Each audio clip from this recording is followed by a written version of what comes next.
Mungkin banyak sekali pemberitaan di luar khususnya terkait makanan dan juga beberapa venue. Mungkin untuk terkait makanan memang sempat ada di minggu pertama penyediaan makanan yang kurang memadai.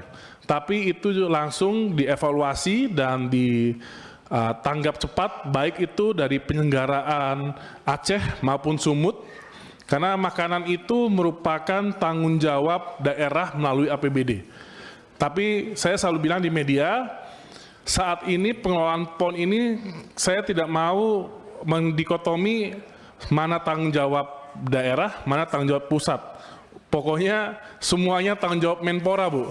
Kita pasang badan aja. Luar biasa. Nah ini kita selalu cepat tanggap dan memang harus saya jelaskan juga contoh yang terfaktual adanya viralnya snack itu dikasih roti dan susu diganti santan. Itu bisa kami pastikan itu adalah hoaks dan bercandaan oknum. Setelah kita kejar, kita investigasi, langsung akun-akunnya dimatiin, Bu, dan sudah di take down. Jadi memang banyak sekali informasi yang kadang ada fakta, tapi kadang ditambahin hoaks juga. Jadi ini kita harus benar-benar memilah mana yang benar, mana yang tidak. Terkait dengan venue, memang betul, contoh, venue volley itu belum 100% jadi, tapi sudah bisa digunakan untuk pertandingan. Yang belum bisa digunakan adalah akses jalan dari belakangnya.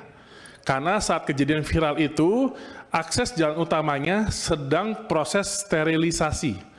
Tapi sekarang jalan belakang juga sudah langsung dikerjakan langsung oleh PUPR dan langsung bisa dipakai.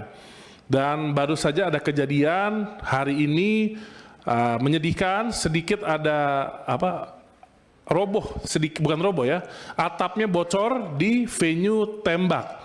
Yang dimana dikarenakan hari ini terjadi cuaca ekstrim yang debit hujannya di atas 100. Tapi alhamdulillah saat kejadian itu tidak dalam pertandingan dan bukan tempat pelatihan atau tanding. Jadi itu adalah tempat atlet menunggu dan sekarang sudah langsung proses perbaikan oleh PUPR. Download Tribun X sekarang, menghadirkan lokal menjadi Indonesia.